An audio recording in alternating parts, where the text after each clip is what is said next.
Welcome back, guys, to another SBT video. We're here talking about the mid-season power rankings for A-League. Took a little while to get this one going, but we have a couple of mods in this chat. Let's introduce them all. We have Beater. I'm washed, but I'm still here. That's Beater for you. We got Gene. Hello. We got Zombie, but he's gonna just coast for a bit. We got me, Mams. We got Swampy. Yo. Stumbles. Hello. And then Tyler. And Tyler's gonna try to be active as much as he can. Obviously, he's busy. That's our owner for you. Yeah, too busy for us. Yeah, just too busy of a guy. We're gonna go over the power rankings. We can actually start looking at the standings for how it is in A-League division. We're recording this at the end of week 6, so pretty much most of the coaches have played their matches, but let's start looking over the bottom of the standings in A-League. That's going to be Witchard in his Amsterdam Ambipoms. He's 1-5 right now. And do you guys remember where he was at the beginning of the season in power rankings? I really don't, I'm going to be honest with you. I think he was ranked... Pull it up right now. He was ranked... he was ranked 8th. 8th place, okay. So, Terrible. Not too terrible, but also pretty low on the rankings itself. Why don't we go over his draft first before we talk about anything else? Very strong couple of mons in Dracovish. He has a very powerful Mega and Mega Aggron. He recently just picked up Porygon Z, which is a nice wall breaker in itself. And he has things like Talonflame and Zapdos and whatnot. What do you guys think about the synergy for his team in general? This team's so slow. Team does have a bit of a slowness to it, of course. He does have the Orbeetle with webs, of course, so that could always be a strategy in his end game if he wants to maybe set those up and then kind of win with Dracovish. Dracovish... Your reliable speed, These webs aren't reliable. Yeah, webs aren't always going to be reliable, especially with Pokemon carrying the heavy-duty boots nowadays. Sometimes it's not even a problem for some mons. But I think with that strategy, he can maybe try to make it work a couple of matches if the matchup is nice. He does have some reliable walls, like he has Sylveon, Melodic, Donphan. Walls. He has Zap. Yeah. He has a lot of walls. He has Aggron. Even like Trevenant can potentially be something. Porygon Z should be a nice little help. Yeah, Porygon Z. I was speaking with wall breaker. I was speaking with Witchard about it the past week, I think, because he wanted to drop his Mienshao, which he had previously. I told him just pick up a wall breaker that he could find. He figured Porygon Z might help him, which is nice because it does get Double Dance. And its speed tier isn't too bad, sitting at like 90, I believe. So it does help him break some walls down if he needs it. Otherwise, like you guys said, it does really kind of have an issue like breaking down his opponent's walls before he even gets a chance to sweep with Dracovish. Like Dracovish otherwise needs to be banded a couple times, which I don't actually think he's brought once yet, but. Dracovish is really hard to run. Yeah, because his offense, prior to Porygon Z, his offense was all Talonflame. It was so bad. Yeah. Like the fact that I think Talonflame is the only mon above base 100, I think. No, you've got Drapion and Drapion I think is 95 and Zapdos is 100.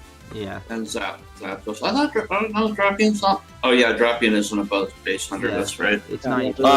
Still pretty close, but it's not as much. No, he's literally got Talonflame and Zapdos. I mean, Zapdos is a base 100, but no one ever runs max speed on it. I mean, you can, right? I mean, sometimes he might be forced to, but like him not having the option to not run max speed, because a lot of the times he may need to run max speed. And to be fair, I don't really see too many potential Scarfers on his end besides Dracovish. and then maybe Porygon Z. But otherwise, like you guys said, it is pretty slow. Like, it's interesting because besides the slowness to his team, he does have a lot of good utility. He has rocks, he has removal, he has a cleric, and he has a lot of pivoting options with Orbeetle, Zapdos, Talonflame.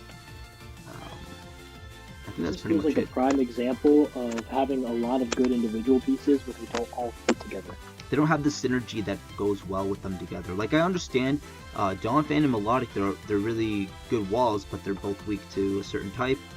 And then, Sylveon is also nice to kind of wall certain mons, but again, it's like, it can't be both specially and physically defensive. Zapdos can be a good wall on either end, so it's not too bad, of course, but it's got too many walls. It's just, I think there's not enough walls. I think a lot of like setup sweepers really take advantage of the fact that his team is slow and bulky, and even things like wall breakers in general, like banded stuff, they take advantage of the fact that his team is just very slow and bulky. Like, sure, he has reliable recovery in a lot of mons, but if his opponent can just break his team down, he's not going to have enough time to recover. Like, there are very few mons that can take choice banded and choice specs hits.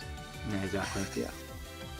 Like, he can bring screens on certain mons, but again, that's going to lose him some momentum. And the fact that he doesn't really have a setup sweeper, like, he has things like Talonflame and Orbeetle, and even Sylveon can, Calm Mind. Aggron can curse. Yeah. But Melodic can Dragon Dance. Oh, true. I forgot he got that now. And we're not doing this. So I do like his recent transaction with PZ though. I think PZ is going to be very nice for him to kind of break down his opponent a little bit.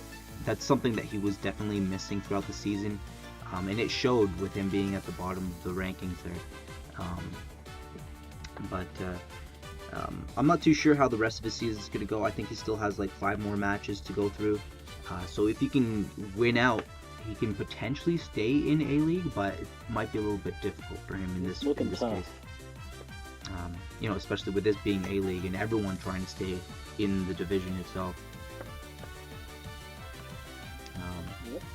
But yeah, let's move on now. I think we're going up to Rizzo in his Oklahoma Heatmore, sitting at number 11, and he was a recent replacement. I think maybe 2 weeks ago he replaced his last coach. He's 1-1 since replacing, I think. Yeah. Okay, so now he's 2-4, taking up Blitz, I believe, and he won his recent match against Witch. So that's not too bad, of course. We can take a look at his team. He had a complete makeover from the team that Blitz dropped, but it's not a bad team at all by any means. Like, he has Cinderace. No, I like it. He has double Gen 8 starters, Rillaboom and Cinderace, and he has Mega King, of course, a big threat in itself. Grimmsnarl, a very Rotom fan. Rotom fan getting Nasty Plot now, it's no joke. And he has Terrakion. He has things like Nidoqueen that can set up rocks for him, T-Spikes, even being a big threat with Sheer Force. I actually do like his team. It's very good. Like Scizor, of course not Mega, but he does have the option to go Banded. Kecleon also gets rocks, Slowbro for regenerating purposes. What do you guys think? It's a very interesting team. Very good. I think Libero Cinderace is just disgusting. Yeah, it kind of forces people to think about the fact that maybe he might bring court change and hazards might not be the best option. Even if they don't, like, just Banded or Bulk Up or whatever else, like, yeah, I agree Super with that. Fan, any of that stuff is just, it's all so good. Cinderace does have a lot of good properties to it. Like, you can add some bulk to it if his opponent's speed tiers are a bit slower.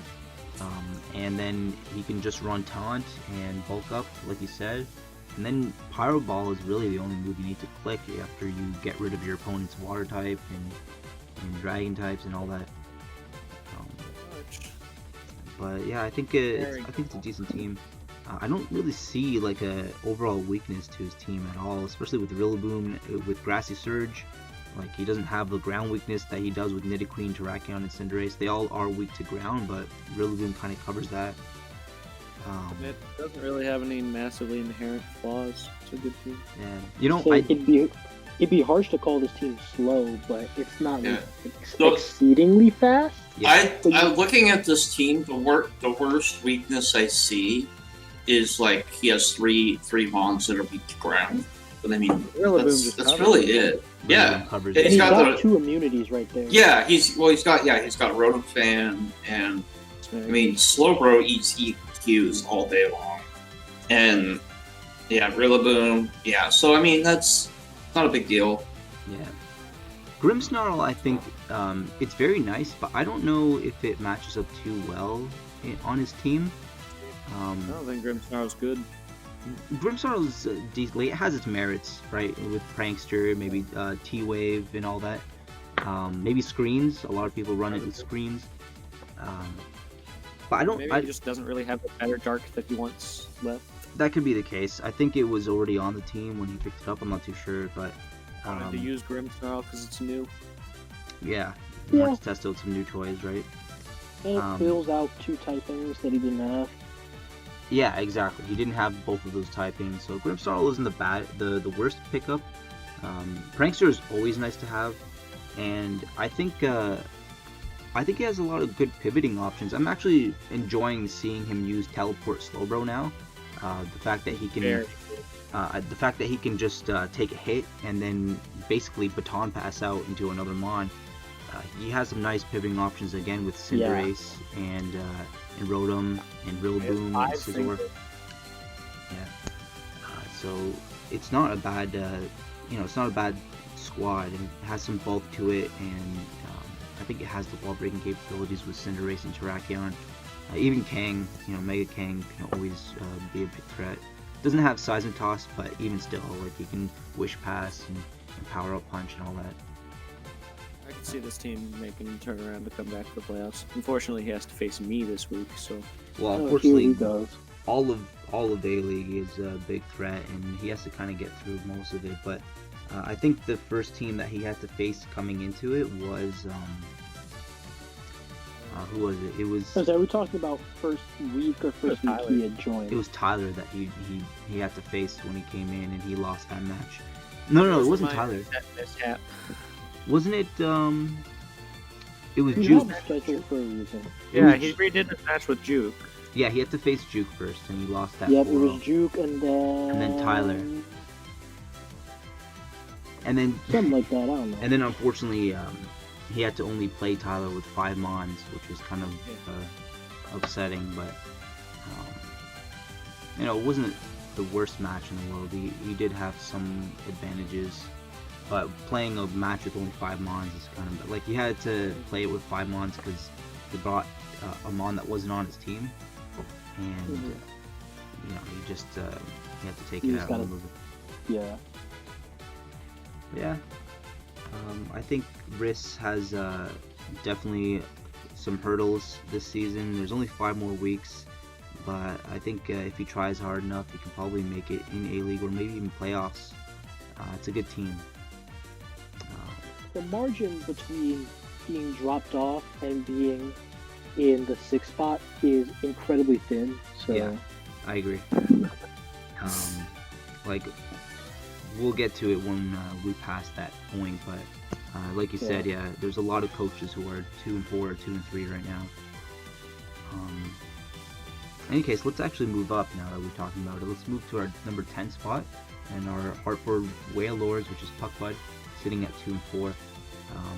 Puck's always a good coach, and I think it was Tyler that told me that he has a lot of issues whenever he moves up to A-League, because he's bounced back from A and B a lot of times already, and whenever he does, he finds a big gap between a power gap between the 2 leagues, because last season B League he was always number 1 or number 2, and in this season in A-League he's sitting pretty low in the standings.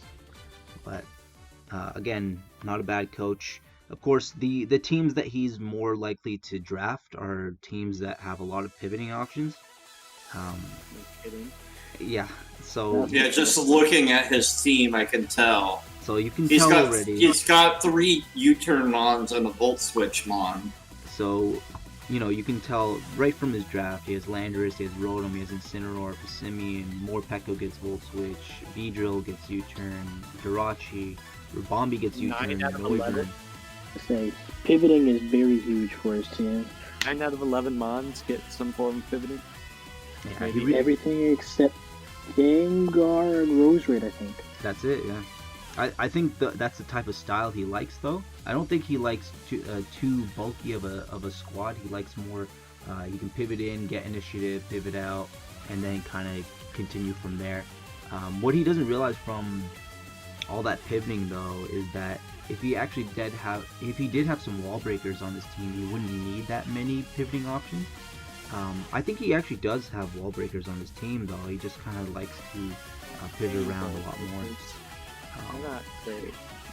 Like, Yeah. he does have the Gengar, which got Nasty Plot now, which is a very strong wall breaker if he positions it right. And How many times do you really expect to set up Nasty Plot safely with a Gengar? It's true. Bear in Unless it's mind- Focus Sash or something like that, it's kind of hard to get him in the right position, especially with Mons that get priority. But either way, like Gengar, it can always be a big threat. We didn't actually move him up a tier, I think, even when he got Nasty Plot, just because of the fact that he's still very frail, and it's kind of losing one to Tate is very huge for it. yeah. But just mentioning that he does have 3 poison types on his team, which means like, he doesn't really he really doesn't like fairies. But he has Jirachi, and he has Beedrill, and he has Roserade, which all handle fairies really well. I don't even think he has that big of a weakness to anything besides maybe fire. And even he's got He's got 2 good ground couple immunities right there. resistances. he has They're Incineroar, not Rotom. terribly hard to chip down. You just kind of toxic him. Right? He doesn't have a fire. Yeah. He doesn't like, have he's- well, he has Roserade with aromatherapy, but otherwise, I think Rubombi gets some sort of like a Clericy kind of. I'm not sure. Doesn't Oh. Jirachi gets Healing Wish? I think Puck is a very big fan of Healing Wish He does and get whatnot. Yeah. The thing you can tell with his team is that he is very much going to try and go for the throat early. He's reliant on Incineroar to take a lot of the hits early on, and then to just deal as much damage as he can, and hope within the span of about 10 turns your whole team is gone. Yeah, I can agree with that. Like, I can see like him trying to break down his opponent, but at the same time he kind of loses a lot of his Mons, and then he hopes at that point that he can sweep late game with either something like Landorus or Yeah. Gengar. But like you said, I think he actually just goes straight for the for the gusto in the beginning. Like, he might even lead Beedrill a couple times, get a U-turn off, knowing that Beedrill is very fast. But again, Beedrill is also very frail, so it doesn't like coming in too much on hits, even though it can maybe potentially on like a poison move or a grass move. But it doesn't Looking want at to his- take. Looking at his kill distribution, I'm definitely curious as to how Rotom and Incineroar are tied with, or near tied with Beedrills as kill leaders, while Lando has all of 2, Roserade doesn't have any, Gengar doesn't have any. It's interesting because Roserade coming as spikes a lot, I think. yeah, Roserade I think is more of his hazard setter than anything. I think his hazards are kind of limited, but he does have a few options with Rubombi with webs, Rachi with rocks, even Beedrill gets T-spikes, but Roserade of course is the more reliable one because it can be more defensive if it needs to be. And Incineroar, I think the reason it gets so many kills is because it can actually stay on the field a lot more than certain other Mons, because of how much bulkier he is. Yeah, it can, but that's also a blessing and a curse, because one of the things that, at least I know from a battle I watched and my own battle against Puck, the curse of Incineroar being able to stay out on the field is that it also can become setup fodder. There are You're a lot right, of Pokemon that Fire Dart typing can be a little bit annoying because it's not the greatest. It can be really great or really terrible offensively, and if you get the wrong matchup, setup fodder is hell.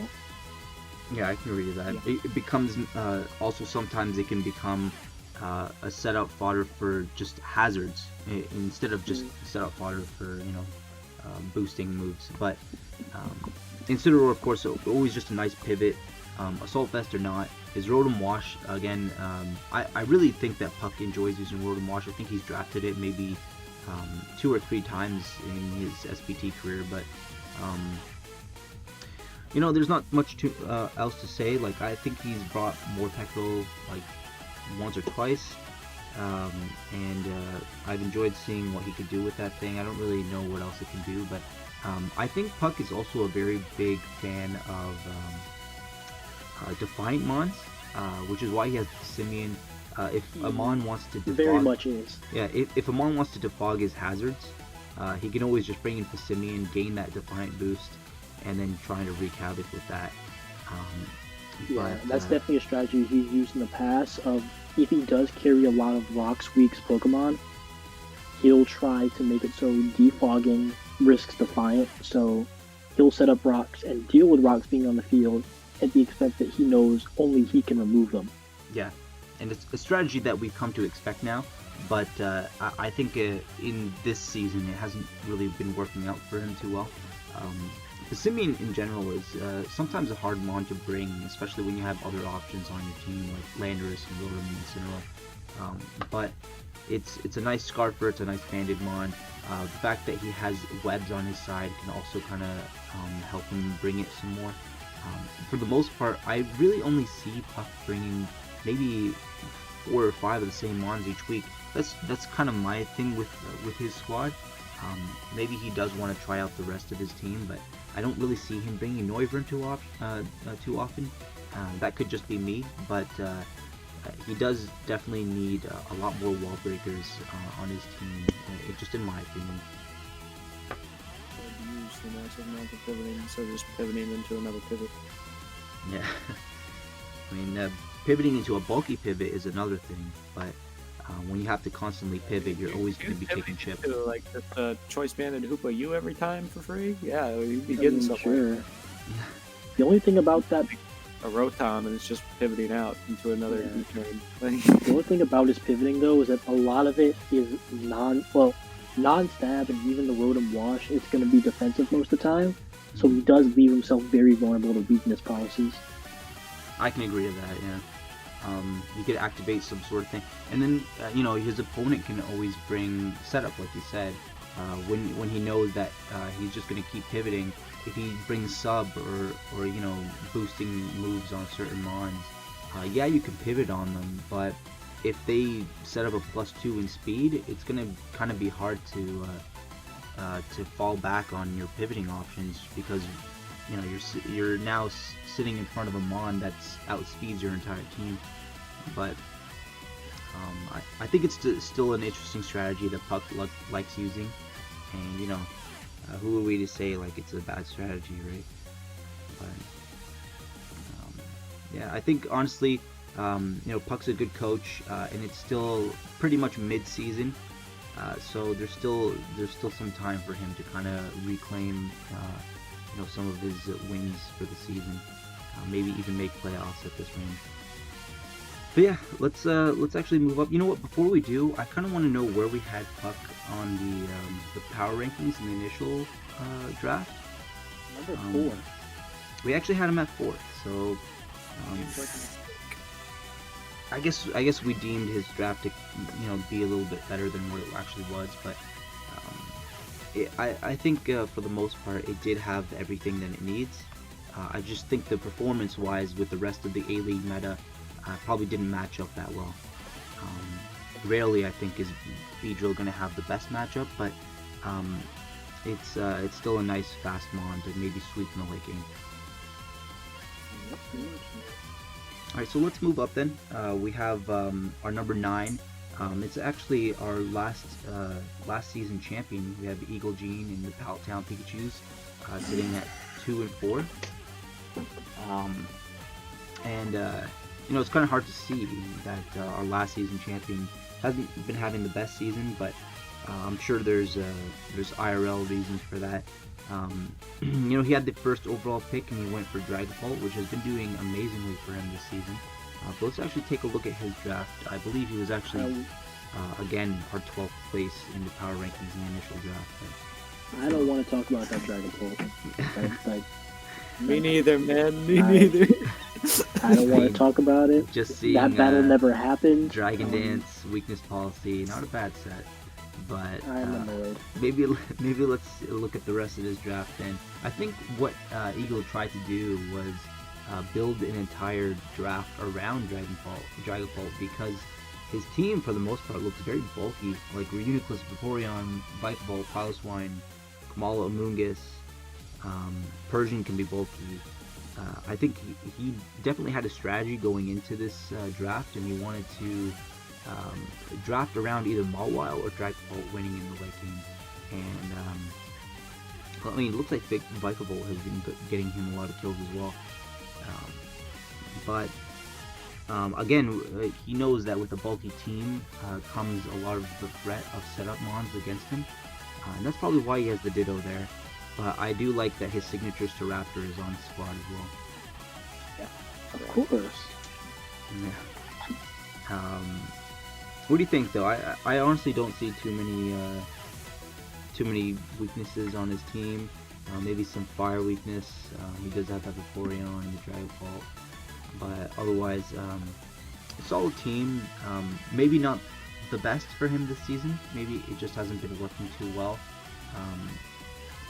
I don't know how often he's brought that Amoonguss, but it is one of his walls that I think he might want to be bringing to more games. It's come one or two times, I think. Yeah. It hasn't been a ton, but it's interesting because I do like Vaporeon and Amoonguss together. I think they perform well together. It's really interesting that Reuniclus has no kills on his team. I guess that's Dragon. That one confused me them all, but that is quite strange because Reuniclus is extremely consistent at just killing things whenever it's on the field. You know what I noticed is that his dark type is Persian, which is an interesting dark type. But if he wants to actually bring Reuniclus a lot, he needs an answer for dark types, and his answer for dark types is Mawile? I say it's mostly Mawile. Mostly Mawile there. And Vikavolt. Yeah, I guess Vikavolt's also a thing there, yeah. Maybe he's just... Raptor does learn close combat. Yeah, so he does have some options. I guess that's mostly the reason why maybe Reuniclus doesn't come, is that the fact that he's always under siege against dark types. And the fact that Reuniclus does get Focus Blast and all that, but maybe he just thinks that it's it's not as necessary, especially when he wants to bring Dragapult most of the time. Yeah, could be. But yeah, I think his draft, Eagle always tries to find a way to make any draft work, and he's shown it time and again, winning 2 straight championships. So maybe he's just in a slump right now, and maybe he can come out of it for the rest of the season. But right now he's kind of sitting right below that mark of staying in A-League, and if he doesn't pick it up, he might have to just drop to B. That's going to be a first for sure. I'm pretty sure Eagle is one of our... He's been in A since the beginning of SBT, I believe. Yep. Yeah. Alright, well then from there I think we can move up. Another replacement coach at our number 8 is he's changed his team name to Malibu Morlos, and this is Juke Loans, and he's sitting at 2 and 3. He hasn't played his week's match against Peter yet, which I'm interested to see. But so far, since the times he picked up the team, he's been 2 and 0. So and I think he replaced nope. He replaced Jaro. Jaro, yeah. Jaro, of course, wasn't having the best season, but I think he had to leave for IRL reasons. But Juke trying to pick it up again, and he's gone 2 and 0 so far. It's going to be interesting. His team, when I was looking at it, because I was helping him build a few times, it's very standard to what Juke likes to play with, like very heavily bulky offense. But it is missing a few components. Like he did pick up the Morlo, which hasn't come at all.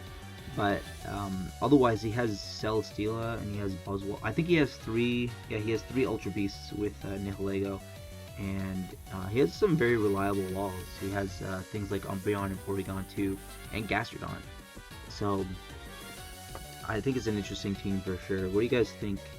He has the Mega Altaria. I faced this before the changes, and Mega Altaria is a disgusting Pokemon. I mean, it evolves so many things so effectively. Well, I like the Mega Alt plus Celesteela. Like, that together, that's pretty nasty. I like that for sure, because it's very good. Anything that's super effective against Celesteela, Altaria kind of just covers, and vice versa. But I do like the fact that he has this. I love Smeargle, especially in draft, because you can always just kind of come up with your own specific sets, and if you want to just have hazards, Smeargle is there for that. I don't really think he has hazards besides the Smeargle. I think Azelf and Nihilego. And I'm not sure if Morlo gets anything. I don't think so. But yeah, he is kind of lacking hazards. I think he's lacking some removal options. He does have Altaria with the Fog and Rotom with the Fog. So it's an interesting squad. I think it's mainly hit or miss, because he may, depending on the matchup he has, he may just want to bring a very offensive team to kind of counteract his opponent, or he may want to bring just a very bulky pivoting kind of team, because otherwise, if he doesn't plan for, he basically has to plan for his opponent's strategies. And it's kind of hard for him to build his own kind of strategy to win when he has to counter everything his opponent is going to do. But he has a lot of reliable walls to do so. So again, it's interesting. I like the squad that he has, but it's not your typical A-League sort of squad where you see a lot of high tier mons, especially with mons that kind of synergize together. An amalgamation of pretty okay ones. Yeah. I don't know. Jaro before him had very few actual high tier threats. Like there was very little that felt extremely threatening on this initial draft. Yeah, I'll agree to that. It's That was the main problem that it had. Like when I was prepping for it, I was like, man, he's just got all these really kind of mediocre mons. Have a really good matchup against me, but I don't know how he's gonna do in the rest of the season. I think with Juke, he does need to rely a lot on setup, now that I think about it, because I don't see immediate power. Like, he has the Buzzwall, which is nice if he runs it like Banded, or he can run it Scarf or Bulk Up, or maybe even just Bulky. But otherwise, I think the rest of his team kind of needs to set up in order for him to really break down his opponent. Otherwise, he just kind of toxics everything. Altaria has to get up like 2 D-dances to maybe even win sometimes. Toxic Leech Seed are his best friends for most of the battles. It looks like it. Like on Celesteela, he might need to be able to run that, which Celesteela does very well. And the fact that Rotom gets Nasty Plot now, it might help him. Of course, it hasn't really done too much for him this season, but again, Juke's only been in here for about 2 weeks. Yeah, I think the main strategy with this team might just be break down his opponent if he can, as much as he can, with either one of your 3 setup sweepers. I believe he has maybe 4 setup sweepers, but once he does that, he can just snowball and keep setting up with other mons, and then just break them down that way. Because otherwise, a couple walls, try to get their team to fall apart. Yeah, exactly. It has a lot of utility though. I like the the P2 and the Smeargle and Umbreon. It's an interesting team. Bad move, just not a conventionally good one, you know? Yeah, it's not exactly there. Like, probably built around more of a strategy than anything else. But What he had left. Juke right now sitting at number 8, so he is in the safe zone. And depending on if he wins or loses his match against Beater, he might drop or raise. I'm not too sure. But speaking of Beater, we're gonna move up to number 7, and that's the Maryland Mudsdale. And Beater, you can go ahead and take it away. How's your season been so far? I just looked at my record for the first time in multiple weeks, and it is very weird. Like, I'm 2-3, but I have a +2 differential because I have a 6-0 win thrown in there and a 0-0 loss thrown in there. That match against Sky was really, really good, by the way. Yeah. Interesting matches. What do you think of your draft so far? How are you liking it? It's been about what I expected since I made those 2 switches. I was talking with Juke actually about it the other day, and it's a big threat. I think you have like your entire team can set up. Well, Blastoise doesn't get Shell Smash, but yeah, we banned Shell Smash Blastoise. But everything else, like, it's a gigantic threat. Everything, can set up. The Regice is interesting, but I think the rest of your team, can either pivot, set up, or just set up Sand and then have them sweep as Stellan or Excadrill. I actually really like this team. The big thing about the team that I like, the big thing about the team is that you can't really predict what the game plan is. Because, for example, Eagles team, that the end game plan is, hey, I'm going to try and end the game with Dragon Ball. Yeah. For this team, a lot of Mons can do a lot of different jobs, so it's very hard to predict what's going to come and when. Yeah. Like, I can reveal this set because it never actually came against Puck, I think, but you can run things like a defensive Stoutland, or you can run things like a max HP Infernape, because there are just so many different things that each Mon can do. And that's exactly what I like about the team. Not only that, but the fact that a lot of the team is also very bulky. Like Uxie, Togekiss, even Hydra can be bulky. Blastoise is bulky. Excadrill, if you want it, it can be bulky. Gigalith is very bulky. Decidueye, surprisingly kind of bulky. I've run Calm Mind Uxie before, and it has done work. So, I think it's a really good team. Yeah, I think it was initially ranked 10th on the power rankings. To be fair, though, there were 2 changes made between then and now, and that it used to say I dropped Porygon 2 and Shaman for Decidueye and Uxie. Okay. Because before that, fighting types created a huge problem. So adding a Ghost type and adding a Psychic type were huge. You're right. I can actually see the fighting type weakness there. I know I got a lot of shit for dropping Pori 2, but I had to do it because Jolteon was too crucial. With this team. Jolteon was too crucial to the team, and I didn't want to go no grass type. Exactly, yeah. Having a grass type is somewhat important, but also the fact that Decidueye gets the Fog is also pretty nice. Decidueye also gets SD, it gets Nasty Plot, it gets pivoting option, so it's not a bad mon to pick up at all. Exactly. And just the fact that your opponent has to prep for it is even better. But yeah, I do like the fact that you have the Uxie now, and paired with Togekiss kind of gives you that kind of blanket check against some fighting types. It is kind of heavily weak to fighting, which is why you have the Decidueye as well. But Blastoise, for the most part, can take any sort of hit and retaliate back with Mega Launcher boosted move. And you have some removal options being Hydra, Blastoise, Togekiss, Decidueye, Excadrill has Spin. And your team, again, like you said, doesn't always have to rely on the fact that you have Sand, but the fact that you have Sand makes it so that it's like pretty much the first thing your opponent thinks about. is that, oh, I need to prep for Exegel. Oh, I need to prep for Sand.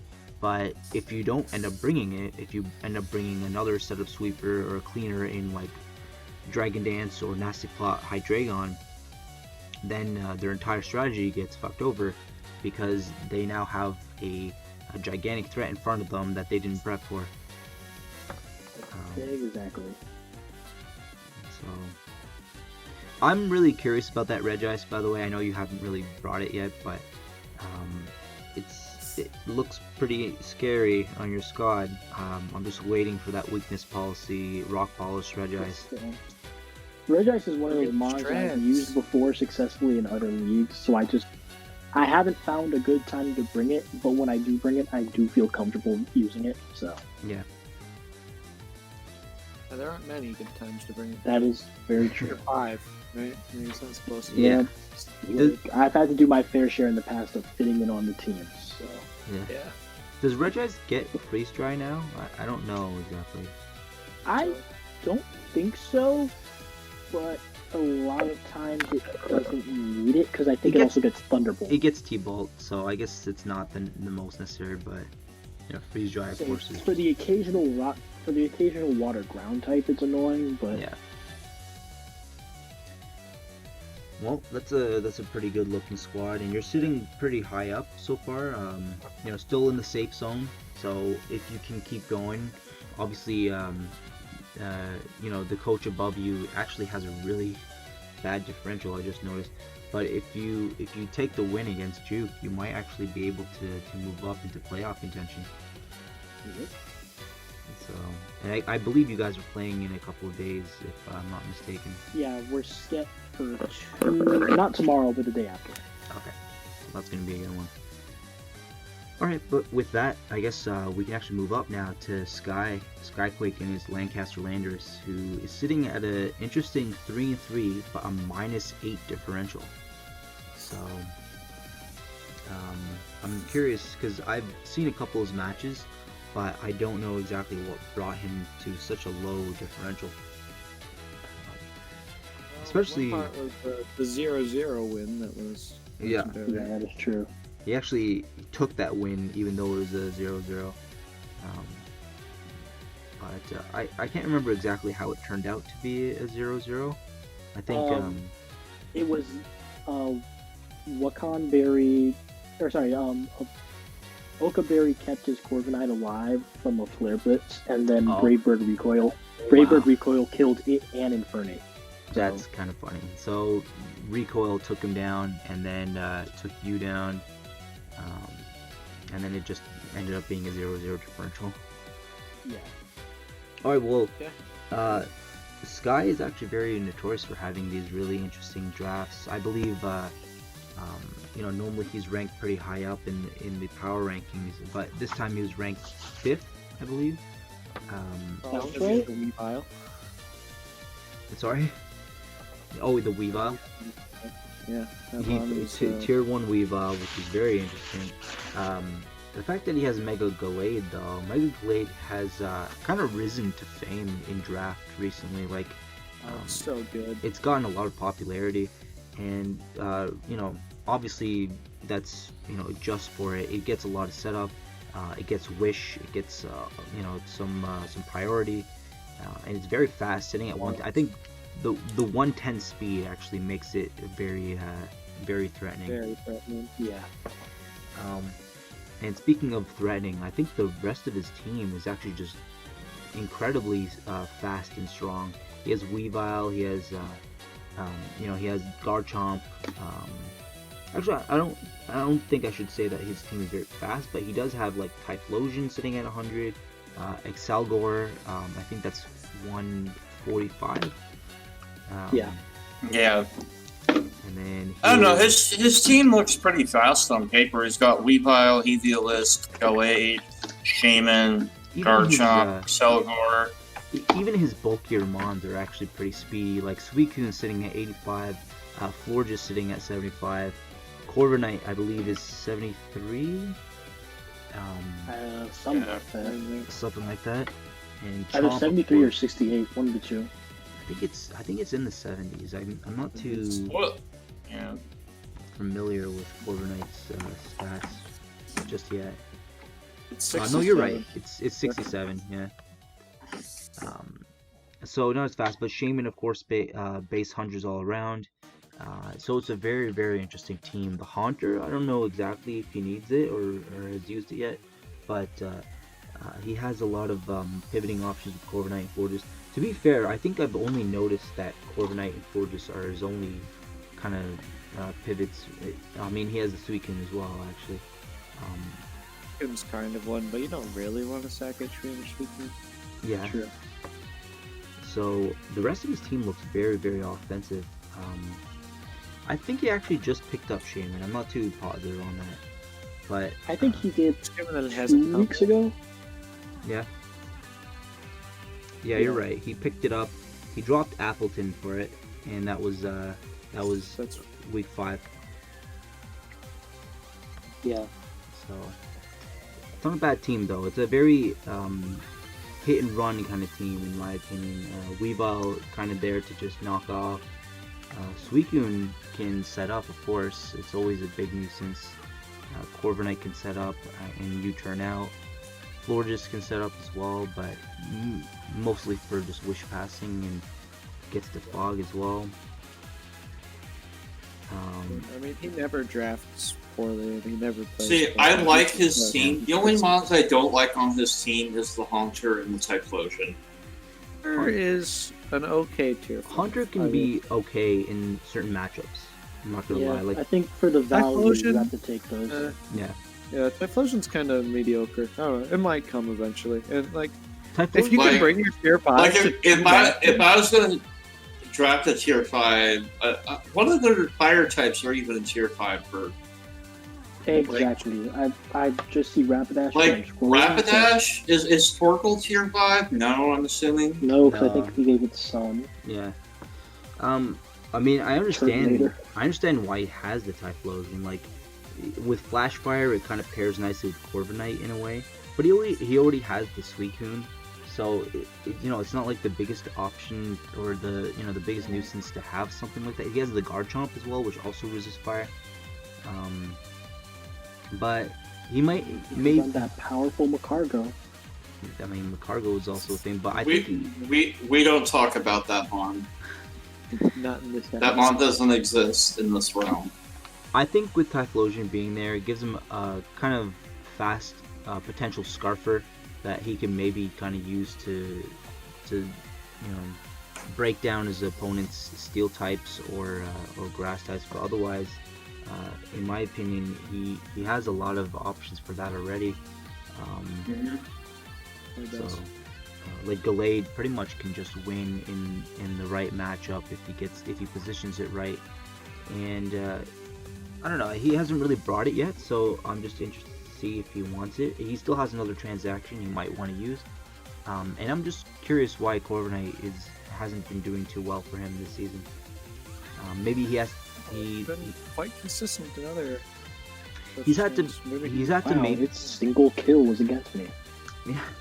I think he's had to use it mainly for as a defensive sort of role, because if you look at it again, his team isn't very defensive, so he kind of needs some bulk, and he might have to use Corviknight more often than not to bulk out some hits, and it does that very well. So that's probably one of the reasons why. Definitely. But of course, like things like bulk up, power trip, Corviknight can be a threat in certain matchups. Yeah, a lot of matchups. It's a very good one. Mm-hmm. Yeah. Well, he's sitting in playoff contention right now, 3-3. He did just lose his match. I forget who it was against. I think it was against Tyler. Tyler really ran through him with that Mega Gyarados set. Of course, DD, Power Whip. Didn't help. Yeah, that did the Toxic Miss. Yeah, exactly. But I think he can get a I'll bit come on to luckier. defend myself. Yes, the Toxic Mist was lucky, but Comfey sweeped at that point since Suicune was low enough. I mean, you could argue that, No, but Comfey there's... had a very good matchup available. Yeah, for Comfey it. did, of course. Like, I'll give you that. It was just waiting in the back. It was a Calm Mind Draining Kiss set, and literally Draining Kiss hit everything super effectively except that Suicune, but it was at 30% now, Did so Corviknight it not really come, wasn't a or, problem like, at that point. Did Corviknight No, already Corviknight drop? didn't come. The only problem would have been Florius, but Florius dropped like super early. Yeah, Well, so, it dropped to Mega Gyarados, so I mean, just made my life easier. what doesn't drop to Mega Mega Gyarados? Gyarados.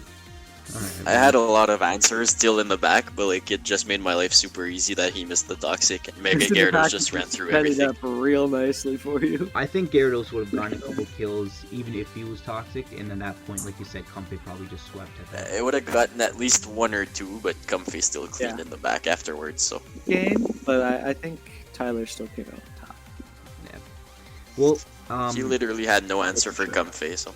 I Hard think to say for sure. I think Sky can still come back. Obviously, he faces Witchard next week, so Be an interesting match. it's going to be an interesting match. You know, Witchard obviously trying to get some more wins in, and if he doesn't, that just gives Sky a boost in his ranking. But let's move up now. We actually have Cheese in the next position, number 5 in his Michigan Manectric, sitting at 4-2 with a 0 differential. He's been doing pretty well. I believe he actually beat, who was it? He beat Puck this week in a very convincing win, I think. And then before that, If Cheese won, it was Hacks. He's oh sure, you know, it's not like he beat Eagle the week prior. Actually, he beat Eagle very convincingly as well. nobody beats Eagle. I saw that The same. Clefable set. The Calm All Mind Eagles' Clefable. losses are hacks. I mean, we look at his team. We look at Cheese's team, and it has some very bulky mons on there. It has Clef, it has Latios, it has Manabuzz, Melmetal. I actually think it's an interesting team. I don't think it's a team that I've seen Cheese draft too often, but I know that I've seen him run Clefable and one of the Lottie twins a lot. The And, Fable. yeah, Clef is one of his signature mons, I think. Look at that Clefable getting 9 kills. 9 and 4, dude. It's just Clefable too good. And then he has Rapidash, he has Hitmonlee, mons that I don't think are really necessary around his squad when he has such power like. Not the Rapidash. It just didn't do anything because he won before he could use it. Oh, he did bring it, yeah. Serp, I think I've seen Cheese use Serp before as well. It's also Likes just a that really one. nice one. Dusknoir, I don't know if he's ever going to bring that, but it's a nice bulky pivot if he wants to bring that. I actually didn't know he had Greninja on his squad. That's interesting. The fact that it hasn't been getting kills for him though. Maybe because the fact that he has Manabuzz, and that's just an all-around more bulkier dark type that he can bring and kind of just use with Latios and Clefable. He's But got the offensive on lock for the most part. And then Yeah. just kind of just there. I'm gonna see him bring Nasty Plot Manabuzz at one point, and he's just gonna wreck shop. But I'm here for it. I think Melmetal, again, Melmetal has always been surprising me. He pretty much just has to click double Iron Bash, and he dents an entire team. But otherwise, it's a very bulky mon, and I think it kind of matches up with his Latios and Clefable. It's a very nice core, honestly. Clefable, Latios. Clefable can just wish pass into Melmetal and Latios, and you know, he has some certain wall breakers like the Toxtricity and the Superior that can just clean up for him. But you know, it's not a very heavily reliant offensive team. I think it's more the bulky offense that I've seen Cheese draft a lot more. Yeah, definitely. Yeah, not too many pivoting options I see. Like Manabuzz, Toxtricity, Greninja. That's pretty much it. That's an okay amount. I think Clefable has teleport. Oh, it probably had teleport, huh? Yeah. Interesting to see if it does that. Runs that is, Yeah. up to his discretion. Option. Seismitoad did get Power Whip this generation, but still, it's better just to run the bulkier Skull Toxic Rock set. that I've seen a lot, but giving it options now. Yeah, but for the most part, I can see Cheese's strategy, but I don't think Cheese is predictable in any sense. Like he definitely doesn't try to be obvious with his drafts. It's interesting. Toxicity. I think I've seen Cheese run the shift gear Toxicity either this week or last week. Very, very good mod, in my opinion. It's alright. It's a solid tier 3, if not like a low tier 2. I would say. Once you break down your opponent to the point where they don't have boom burst switch-ins anymore or overdrive switch-ins, it really does some work. You know what? I would like to see if Cheese had webs on this team, it might actually be a little bit better. But you know, not to say that his team isn't great already. It's just I think with Toxicity, with him being as slow as he is, if he had webs, it could actually kind of work in his favor. Yeah, it's a good option for him to have, maybe over like the Ninja. Well, I don't know if there's any tier 3 webbers still around. Yeah, I'm not too sure, because I think Orbeetle is one of the tier 3 webbers. Orbeetle and Galvantula? Yeah, I think Araquanid might be tier 3 too. I think somebody stupid dropped that for a Corsola or something. Could be right. I think Cheese was actually number 2 on our power rankings in the initial draft portion, so you know, it looks like you guys really liked his team. I mean, you know what? Cheese sitting at number 5 right now. I think he's been doing well. So let's move up to our number 4. We have Simi and his blue collar blossoms at 4 and 2 with a +6 differential. Simi Chris, always a surprise. He brings very interesting sets, but in playoff contention, I don't remember where he was in the initial power rankings. Let's see. I was at 7. He was sitting at 7. Okay, yeah. So you know he's doing outstandingly well. I haven't actually taken a look at his draft too much, but okay. So standard stuff that he normally likes to draft is Lopunny and Blissey. I like that Blissey gets teleport. You know, he can always just be very fat and then just teleport out. General nuisance. Yeah. He has the Gligar again. Blissey for you. Yeah. He has the Gligar again, which you know, he drafted last season if I remember correctly. Oh, he has his signature Blossom too. I didn't realize that. I'm not sure. Like, it looks like he's brought it, but maybe the one time it just kind of dropped. Interesting that his Coco doesn't really have too many kills. In fact, his Gligar has more kills than his Coco does. But I think it's supposed to have been setting up just breaking for the Lopunny, which has 11. That's true. Yeah, he's kind of. A lot of his matches have been set up, get to Lopunny, and that makes a lot of sense. And the rest of his team actually can wall break if they need to. Like Darmanitan, although he hasn't really been using Darmanitan, but yeah, he does not like that mod at all. Why does Klefki? Klefki has 4 kills. probably by Hazards. Oh, Hazards maybe. Could be Hazards. It killed like 2 or 3 things versus me. He brought like a subcall mindset. He brought a subcall mindset. Everything was already like dead or paralyzed. It just kind of killed everything. Oh, that's right. Yeah, remember that. I missed like a couple hurricanes and I couldn't break its sub because of it. And then I. Oh yeah, that's right. You had to spam Hurricane because you didn't think to bring Heat Wave on like a team with. You know, I was like, okay, it's just Klefki. I'll just switch out on it. But then everything was dead, so it actually became a threat. Well, but I mean, that can be said about a lot of things. That's a big rip. U-turn had broken the Kyurem sub, and I didn't have to sack 3 things.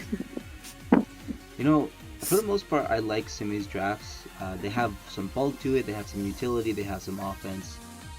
This team, I think, is really interesting. The fact that he has Lopunny and Tapu Koko gives him some really strong offense and backbone to deal with. He also has the Alolan Raichu, which I guess can sweep in the late game if he gets the terrain up, or maybe just mid game he comes in and just breaks whatever and then drops and let the Lopunny clean up like it looks like he's been doing. Interesting team for sure. I haven't been seeing too many of his matches, but I'm guessing he's been just really killing it. He looks like he's on an interesting win streak, 3 wins, and I believe he actually faces he faces Gene next week. Ooh, free win. That should be an that should be an interesting match because he's right above. Gene is right above Simi. And actually, let's jump into Gene at number 3. The Ottawa Gengar is sitting at 4-2 and +8. He's been doing really well lately. I think at one point he might have been at the top of the division, but now he's sitting at number 3, and I think his team is very threatening. He has the Necrozma, Sharpedo, he has the Zeraora. I gotta say, prepping for Sharpedo is very annoying. Does Sharpedo get new things now? I think Sharpedo, does it get close combat now? Until DLC. DLC is giving it close combat. I don't think it got much this gen, if anything. It getting close combat now. Like, what's even a Ferrothorn? Speaking of Ferrothorn, Gene has that as well. I think I really like his cores. He has the Arcanine, Primarina, and Sharpedo, and then Ferrothorn for his Fire, really Water, Grass. He really concentrates on building very good cores so that his wall breakers can clean up late game. And they happen. The Zeraora is 8-4, Sharpedo's 6-4, the Cosmos 7-3. They are all doing phenomenally. They're doing really well for him. I think he really likes the Goodra as well, because Goodra pairs nicely with Sharpedo against grass type since it gets the Sap Zipper, even though it resists grass anyways. He recently picked up Vileplume. I'm not too sure about Vileplume, but it does get Strength Sap now. Strength Sap makes it annoying. I neglected to prep for it. Luckily it did not come versus me, but I was pretty much walled by it on most of my sets. Yeah. Strength Sap itself is just a really broken move. Yeah. Especially on like a Pokemon. But you know what? I do like that he fancies the Necrozma. He really uses that thing to its full potential. It can, especially with its new toys now, it can Dragon Dance and whatnot. No, I love it, the Necrozma. Necrozma is pretty amazing. Like it's the standard Psychic type that you kind of have to prep. It's the reason why you need a Dark type in draft, because yep. Well, it and Reuniclus. And Reuniclus. Still Mew to an extent. Yeah, Mew, Latios, but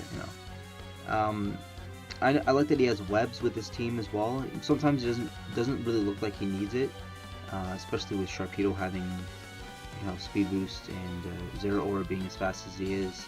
His team isn't really slow at all, if you think about it.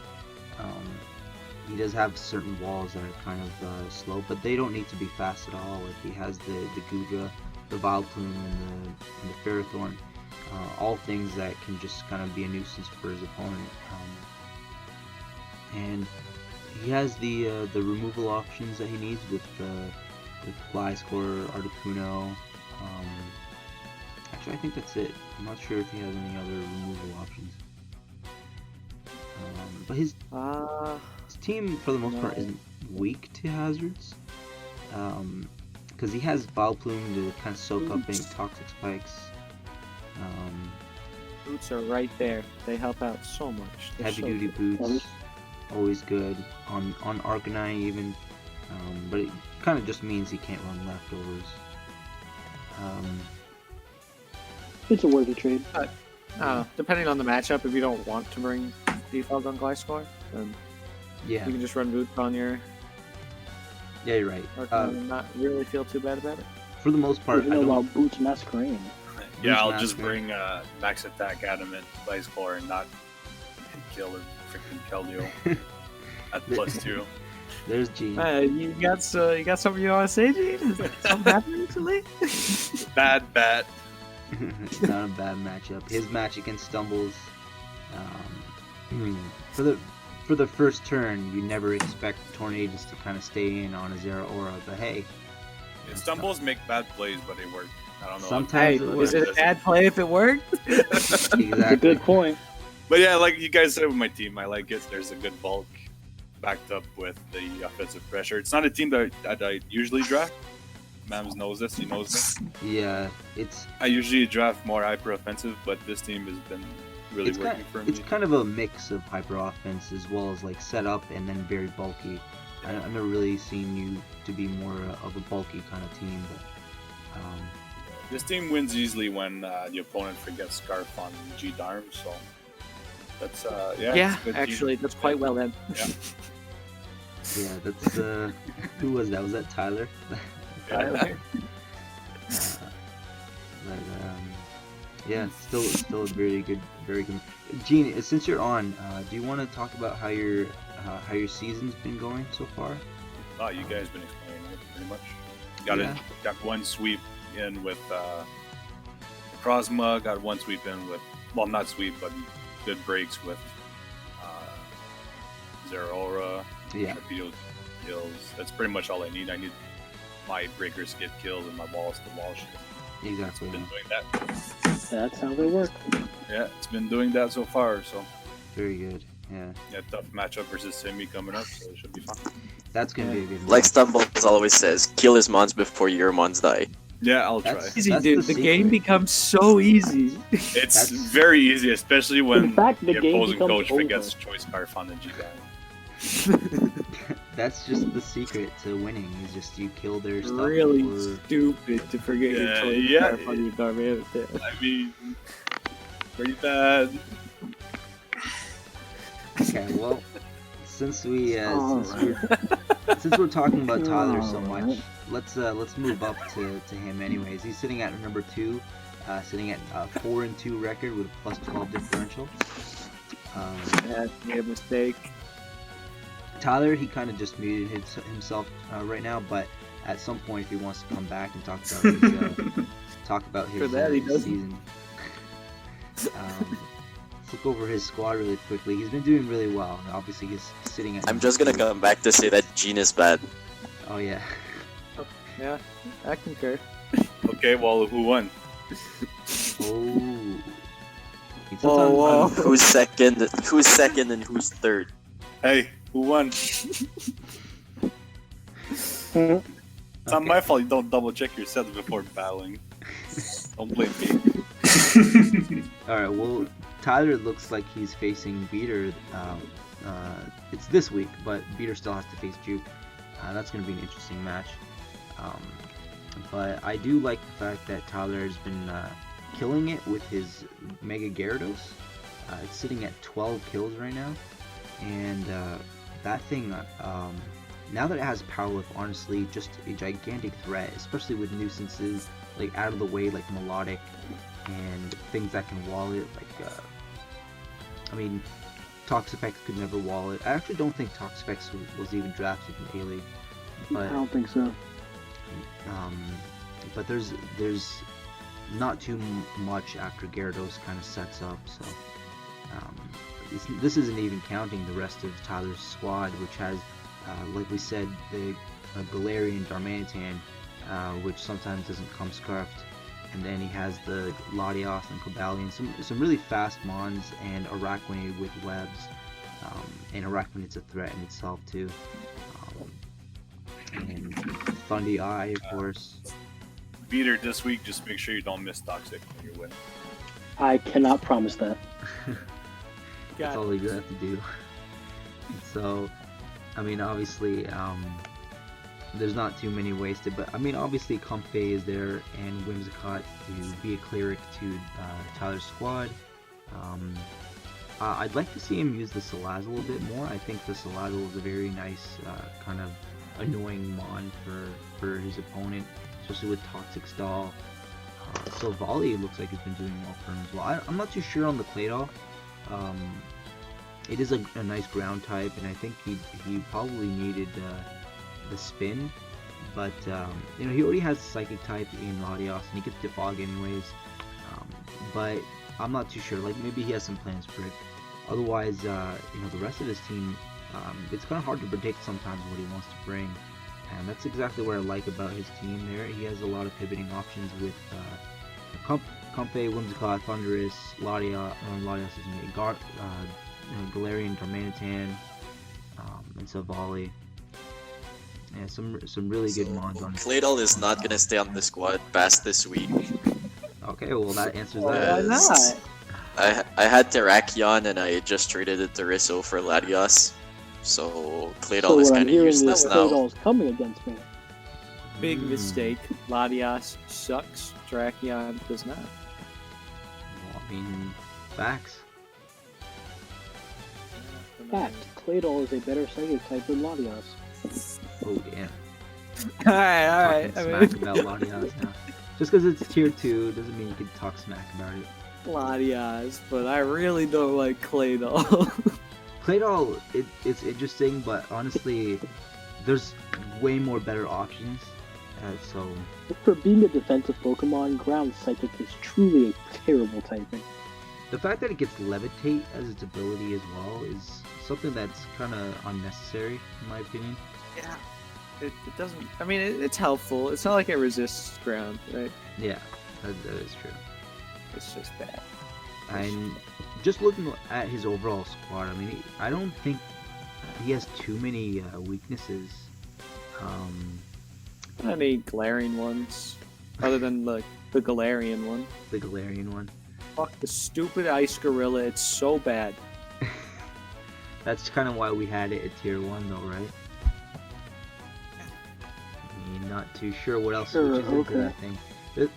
The thing with the Darmanitan is that it just runs the same set all the time. But unless you want to be cheeky, I and mean, run the, just run Protect. If you want to beat the Gorilla, you run Protect and you pray that it's not Zen mode because nobody brings Zen mode. I'm really interested to see Zen mode Darmanitan. I think it's been brought maybe once or twice this season already, and it's actually a viable set now. So It's very matchup dependent. My problem with that set is that it's feast or famine. You either sweep or you just lose your mana on the spot. It does yeah. not.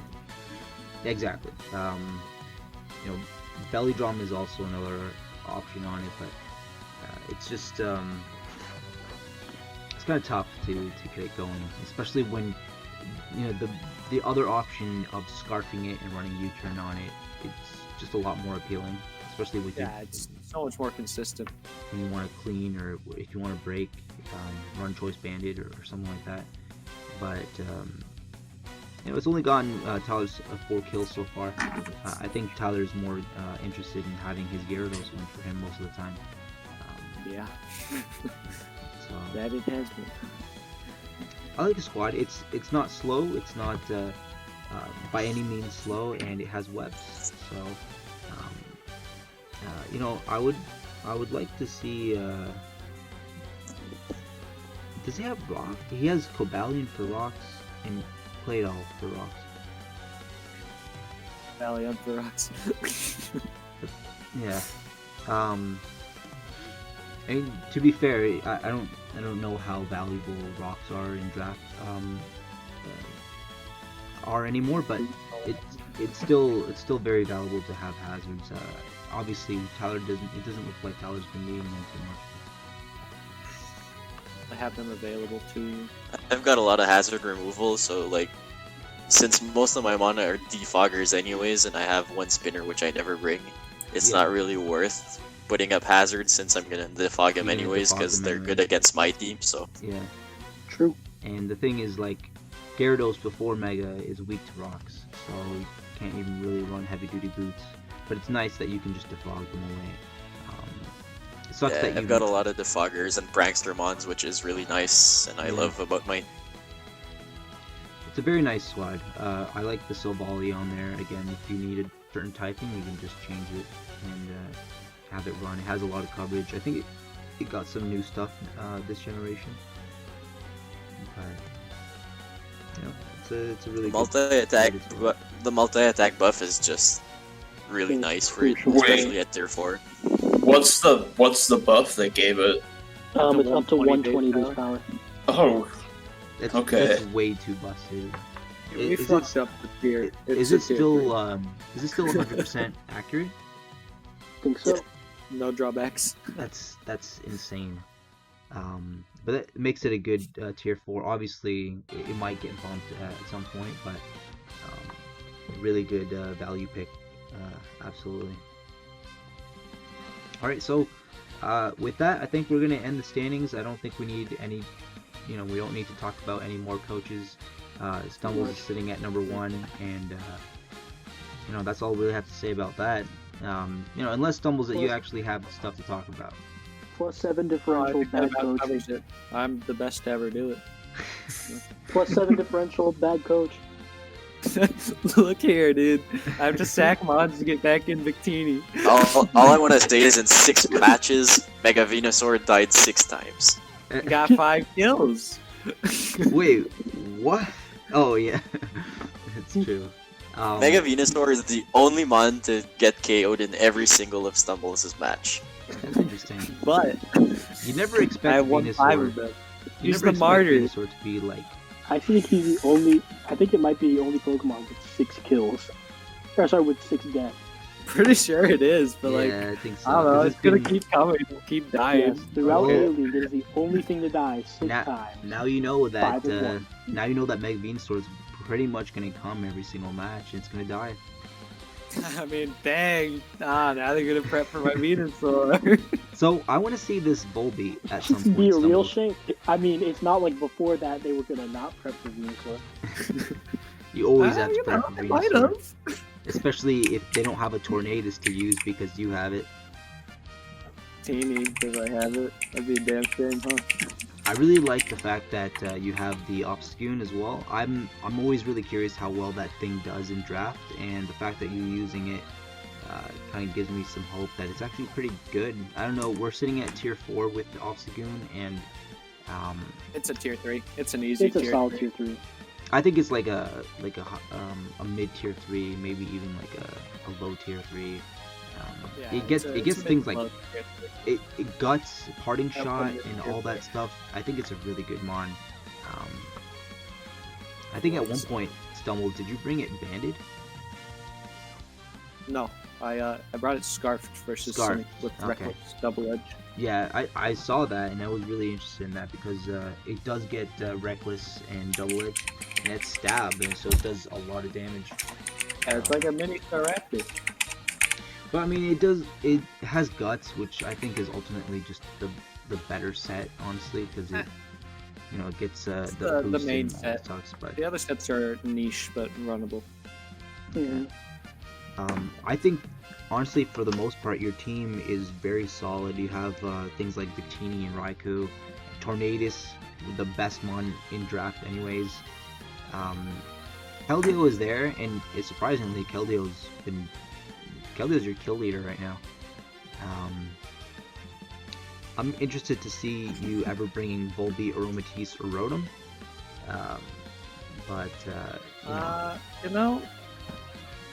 Come. It came versus Witcher. It just didn't kill anything or die. Okay, well that explains that. Volbeat and Rotom are just kind of there as deterrents more than anything. I doubt I'm really going to bring them that often, but you never know when Prankster Thunderwave might come in handy. That's true. Like I like Prankster. Does Volbeat get the fog? I don't even know actually. Yes. And It's Prankster default. it gets It got a Tailwind. little buff with boost. It gets the Tail Glow. Tier 5. It requires a little bit of prep. Not a lot, but if you Yeah. don't prep for it, it could be It quite could be painful. kind of annoying with the T-Wave and whatnot. Raikou, I think got. Well, no, Raikou post DLC gets scalded Yeah, now. getting stalled. Man, I ran the Sub Protect set versus Gene last week. If it had Scald, Oh my god, it'd be another Suicune. get ready, man. Get ready for Sub Protect Discharge Scald Raikou. That's insane. Like I don't even know what switches in anymore. But Raikou, of course, being a very fast electric type, nice pivot option with things like Tornadus, and Victini, always a big threat. Like, I think one of the biggest threats in draft is Victini. Oh yeah, no, Gene like had to hard prep around Venusaur and Victini and Torn, and then he just lost to Keldeo. It's a really good core. I think it's just hard to break in general. Like, you want to bring Psychic for Venusaur, and you have to deal with Victini. If you want to bring like a Flying Stab, you kind of have to deal with the fact that Raikou is a thing and Bronzong is a thing. Which, by the way, Bronzong, I'm not always the best at using that thing, but it is nice to just set up hazards, maybe some screens. It's a good mod. So I don't love it. I don't know. It has a lot It's not great, but it's not bad either. It has a lot of potential. Like, it has a lot of good coverage. Guys, there's a lot of stuff that you can do with it. I keep trying to like bring heal block, but it just doesn't really work. I've seen people have to run Psywave just to actually deal some more damage with it. I know that. I ran weakness policy on it with what is it, heat proof and whatnot, so you can kind of just boost and then trick room up and do stuff. But Bronzong, it just kind of needs a lot of support in my opinion, and honestly, with a tier 3 mon, you don't want it to. You don't want to have to support your tier 3. You want it to be providing support. Yeah, you want it to support your tier 1s and tier 2s. So. It's a problem for sure. But you know what? I do like base Rotom. I've used it last season. It's still pretty good. Like, it can actually take on certain mons that you wouldn't expect it to take on. Like, it's still fairly bulky, even though it doesn't have the same bulk as the other Rotom forms. So I've run it specs so many times, and it still does some work. Like, it's hard to switch into Ghost and Electric at the same time. It definitely is. I find problems bringing it. Yeah, especially when you have other options like Raikou around it. I think a little bit, which is all I really want for my tier 5s. Yeah. Like, if I'm bringing a Breaker Rotom, I'm probably just bringing a Breaker Raikou. Right? Exactly. When you can bring a Raikou, it's faster. It's actually stronger. But sometimes there are matchups where you want 2 Raikous. So it's true. I mean, Scarf Trick. It's not a bad option to bring if you want to cripple some balls maybe. It's another defogging option if you need it. You already have the best defogger. Pretty much covers it, but if ever it comes up, I think I run Boots Torn every single week. Boots Torn is probably the staple, just because last generation it was Z-Move Torn. This generation is just Boots. I mean, Boots Torn is coming every week because like it's just so consistently good every week. There's no reason for it to not. You bring it in on rocks and then you defog them away. It's too good in my opinion. It's pretty disgusting. Can't wait for it to get nasty plot. That'll be great. Let's not. It does get bulk up. Things that I've used on it before, bulk up Torn. It's not bad. Bulk up, White Herb, Superpower, Acrobatics. Acrobatics. I guess I shouldn't say that. So maybe I'll bring that at some point. Unlikely, but. Okay. I like Stumbles' core there. He has a lot of good mons. Otherwise, sitting at number 1 right now. Who's your only loss, by the way, Stumbles? Simi. I don't want to talk about it. Simi.